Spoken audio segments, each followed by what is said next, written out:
Hello, everybody. Welcome to Chatting with episode 11. Oh my goodness, I've done 10 The episodes. best number in the world. Oh my God, up to 11. And if you're enjoying this series, especially this episode, please thumbs up, comment, subscribe, share, rewatch as many times as you can. Tell your friends, put it on in the background when you're doing chores. We hope you're having fun with us. And today I've got LORIAN GISH. She's an actor, filmmaker, just amazing person. I hope that you just get so much wonderful energy from her today, because I always do when I get to interact with her. Welcome to the show, LORIAN. Thank you for having me. What an intro. Thank you so much. That's so sweet of you to say. It's the truth. That's why I'm in the sky. You have me floating on cloud 9 because I get to talk with you. Oh my gosh. That honestly makes my heart leap. So thank you so much. And thank you so much for supporting, our work and everything that we do. Of course. I was lucky to get to speak to Justin, who you are constantly collaborating with. And I, of course, Yeah. stand artistic collaborations and partnerships. When it can be done multiple times, it means that something's working, right? Like you guys have a nice balance. Yeah. Well, what's really wonderful is that, I think each of our, I guess not weaknesses, but definitely something that we're not as an expert in or Yeah. something that we lack.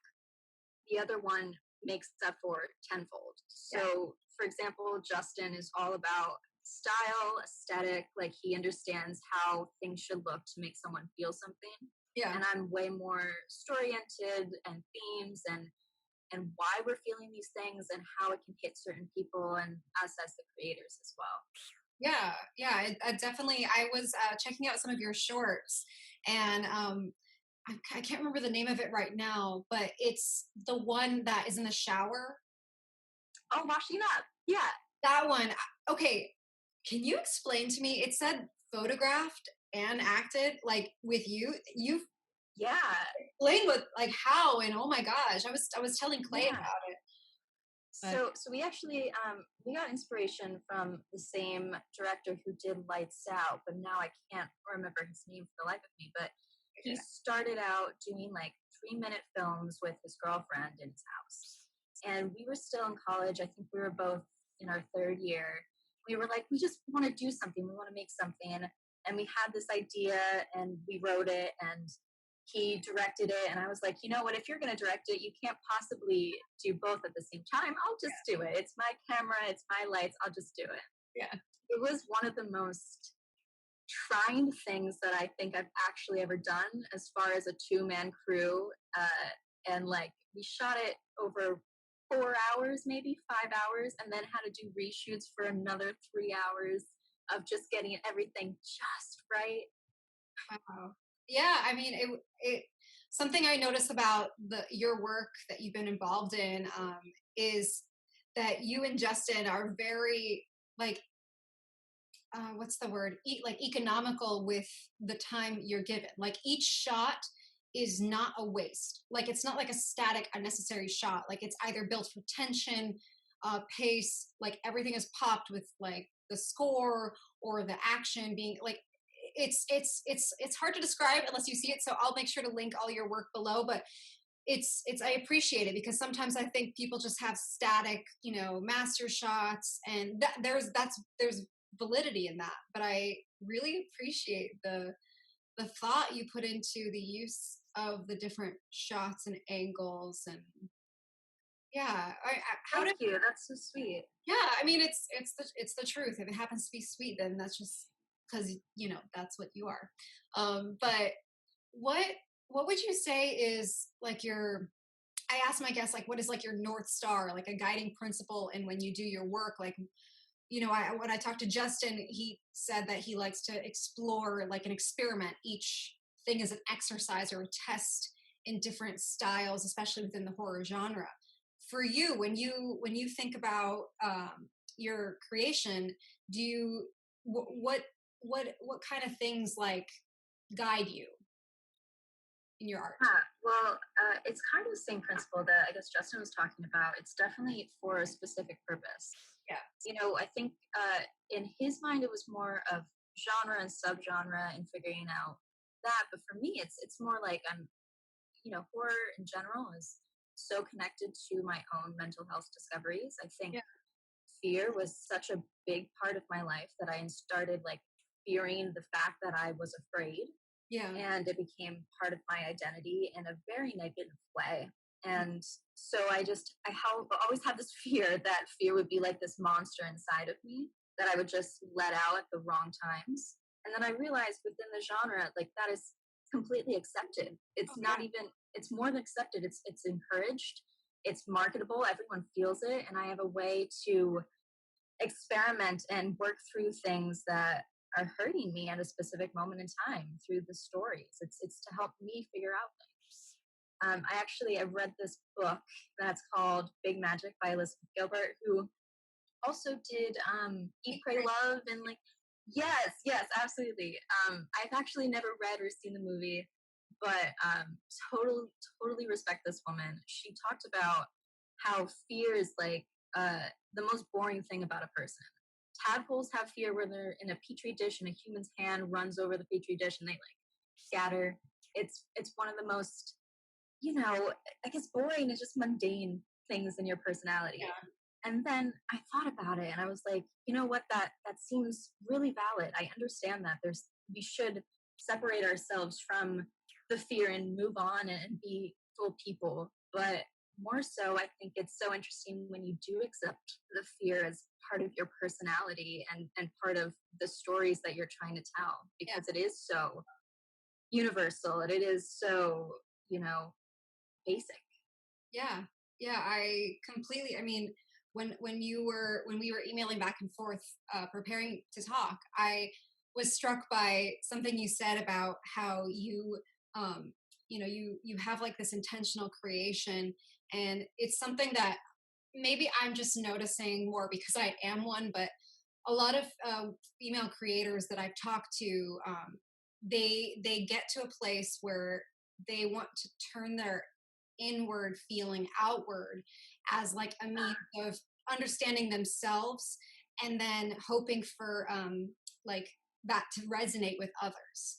And when I created my first short film, it came out of a need to deal with very like dark feelings about post-traumatic stress, that I like created this little film, and it was like an exorcism of a feeling, and allowing, Yes. because like this idea of shame is kind of it's kind of a selfish feeling, because you're saying that your feelings, your inward, like matters more than the other, but when you like use a medium like film, you kind of push it out.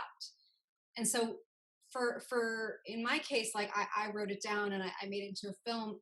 Where does your creative process start when you do like make intentional creation like this? Yeah, well, I have terrible nightmares, and I've always had terrible nightmares since I was a kid. But more so when I've grown, like when I went to college, there was a bunch of stuff in my life that happened that was really traumatic, and it really shaped me to the person that I am today. And because of that, and because of that kind of unconscious stress on my psyche, I guess, Yeah. I was having these terrible nightmares, and I thought, you know what, this sucks. This sucks so much, and I hate feeling this way, and I hate waking up like this, and I hate fearing sleep because of it. Yeah. So I'm going to say fuck that feeling, and I'm going to do something about it, which is kind of like my mantra that I have with everything. Like if I hate something, fuck that feeling and do whatever else that you want to do. So I decided that I had this nightmare that was about something traumatic that happened in my life. And I wrote a log line from it, and I tried to write all the images that I specifically remembered from it. Yeah. And I turned it into a feature script where not just that one nightmare turned into, the script. It was all of these vignettes and all of these nightmares that I had, that instead of waking up and just hating the fact that I had this experience, I could wake up and say, oh, that's good. That sucked, but that's good. I'm going to write it down. I'm going to remember it, and I'm going to use it for an actual purpose, so I don't feel like I'm so lost. Yeah. Yeah. And I'm just so, I loved watching all the different projects of yours that I've been lucky to like see online, and I was lucky to catch The Howling Wind, which I thought was Yeah. such fun exploration. But I told this to Justin, and I'm just gonna repeat it since obviously his episode hasn't aired when I'm interviewing you. But this there's this feeling of being able to passively watch things, especially in quarantine. Like it's kind of having something on in the background, and whether it's good or not, like sometimes we're all guilty of it. But when I was watching this short, I put my phone down and I was so engaged. And this is like an hour before I'm going to bed. And it was so, like I said, it's that economical use of shots. Like the lighting is insane. It's so sharp and deliberate.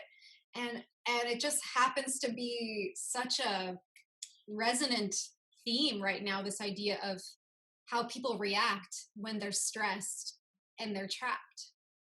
And I mean, you guys, like, you probably are looking and thinking about this work that you created and how you're in these circumstances. How wild is it to be kind of, we're quarantined, we're locked in, we're like, how are your traumatic responses relating to this art that you created, and vice versa? I don't know. Go from there. Ah, sure. Well, actually, so I don't know if I'm just repeating myself based on what Justin said, but we actually had this thought. Justin had this thought, I think, in like June of last year, and we were talking about how there's always been like psychological thrillers and horror things about things that are in your immediate present Yeah. versus on the outside and like something that you can't see, you can't touch.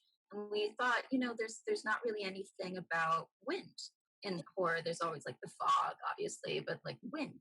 Yeah. And we thought about, wind, pathogen, and all these different things. Well, the fear of the unknown, what you can't see, what you can't touch. And you're right. It's really, painfully ironic and sadly ironic, I guess, that we're living through that time right now. And I'm so happy to say I personally haven't experienced anything that our characters were going through with my family that I'm quarantined with. But yeah, it's hard because you have to set like boundaries and figure out boundaries that you can operate with them. Yeah. I actually just wrote a script with this theater company called No Exit Theater. And it's about, the boundaries that love and quarantine and isolation can deal with. Yeah. And it's kind of magical realism where it's a group therapy session, which, like, if you had a hard reset button and you could not feel anymore, would you take it? Yeah. Would you do that? That's interesting. Yeah. I'll make sure to link that because I know that episode will probably air soon, right? I actually don't know. So apparently they're raising funds for it because they want to actually curate a platform where they can pay their actors, which is like in quarantine, wild.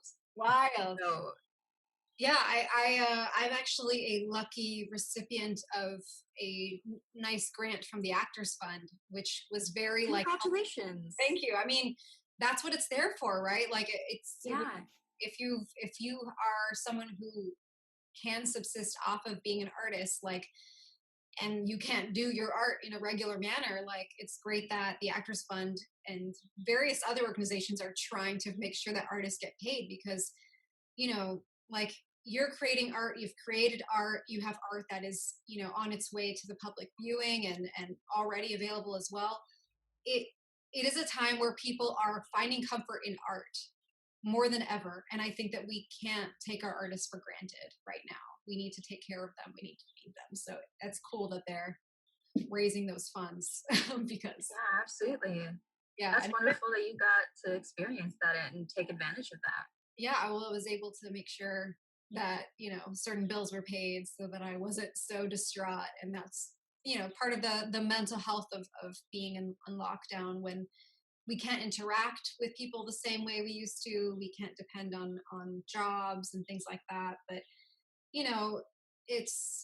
it is what it is, and we're at this point, and all we can do is adapt. And I think it's wonderful that you're finding ways to create things that are within the medium, like a Zoom call, like that kind of thing. Are you finding other ways to fill up your time, like that now that we have tons of it?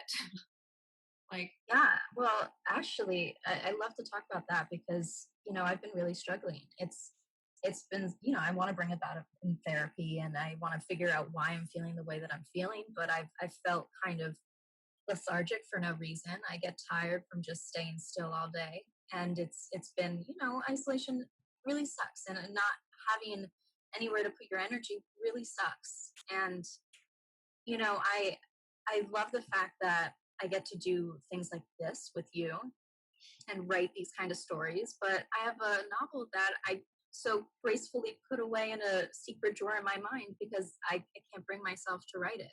Yeah. And I want to talk about the point where, you know, someone that I was talking to recently brought up that Shakespeare wrote, was it Hamlet or Macbeth or King Lear in the bubonic plague or a plague? Yeah. History is hard to remember, but they said, what would be your next King Lear? What are you going to come out of quarantine with?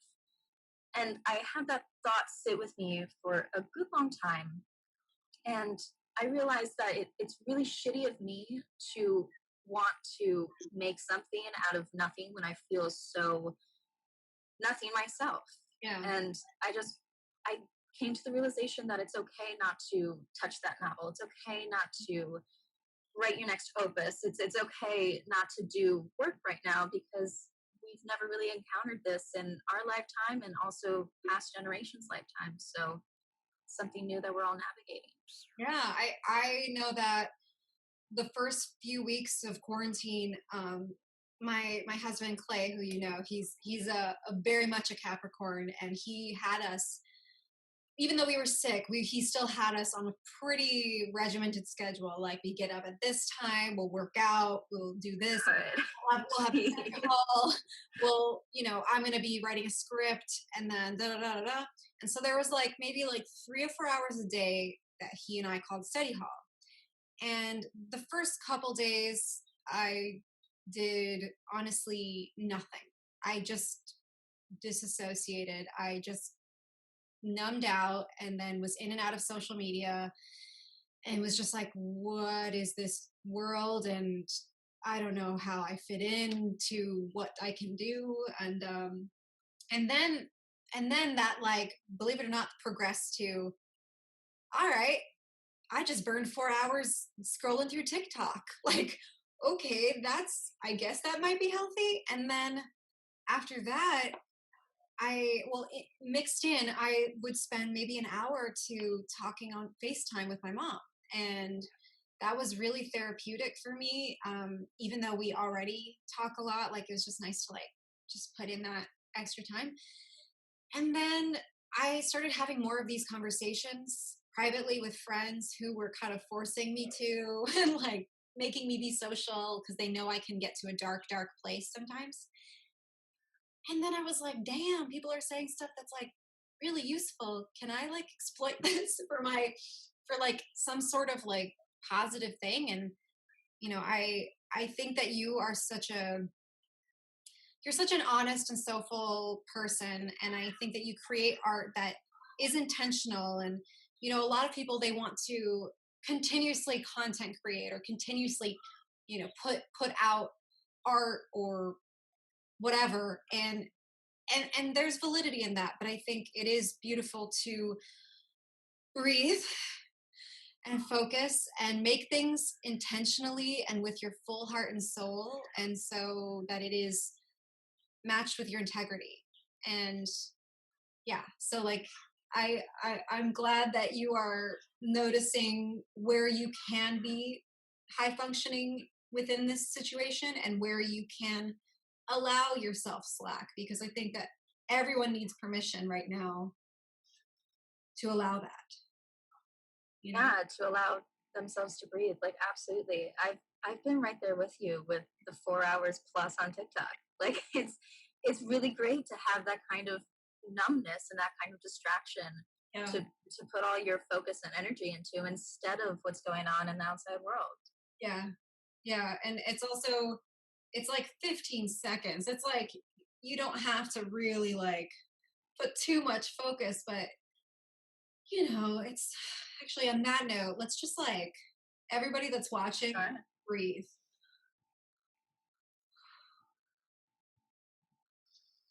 That felt so good. I find that I have to remind myself to do that sometimes. Like, Yeah, crazy, right? Because you're a human that should do that naturally to survive. yeah, Wild. yeah. Well, I actually, we didn't talk too long before the interview so that we could just kind of get in it. But like, I like was sick and I haven't been tested or anything, but I'm pretty sure that Clay and I had it, and I couldn't breathe, and I had to find creative ways to, and I started thinking about episodes of Lost when like Sun is like putting eucalyptus steam. So I started like rubbing this like muscle balm on my chest, and like Clay was like, Mel Gibson in Signs, like saying like, this is where the air comes in, Asta. Like it was very dramatic. Like I'm laughing at it now, but isn't that what we do? We like Yeah, of course. laugh at the crazy things. But yeah, I think I think what I'm gathering from this conversation is it's important to find the validity in fear, in our feelings as motivators, but also allow them to just exist as feelings, and that's valid. And on that note, I was very curious as to what would your message be to the universe right now if you had to like say something like a nice sentence that's clear. What would you like to share? No, I thought about this for like days and days, and I still could not come up with anything. The one thing that I could come up with is kind of what you just said, that it's okay to feel and it's okay to fear. And please don't hurt yourself for feeling and fearing and living and have your heart beating. Yeah. And, sometimes we forget about the most basic level of living for the hierarchy of needs, and we try to do like the creative side and the philosophical side, but when our basic needs aren't being met, we really have to regress back to making sure we're taking care of ourselves. So I guess to surmise, to say it's okay, and it sucks right now, but it's okay. I think that's very well said, and I think that in and out of the roller coaster of this experience, we're all going through collective trauma together, and we all have different experiences that have allowed us to cope with it, in different levels. But yeah, it is okay. It is okay, and we're gonna get through this, and it's okay to ask for help. And thank you so much for being on this show. You are a Yeah. glowing light, and I cannot wait to see the art that you make now, later, and the art that I haven't seen of yours yet. And keep creating, keep living, keep being present. And thanks so much. So much for having me. This has been so great.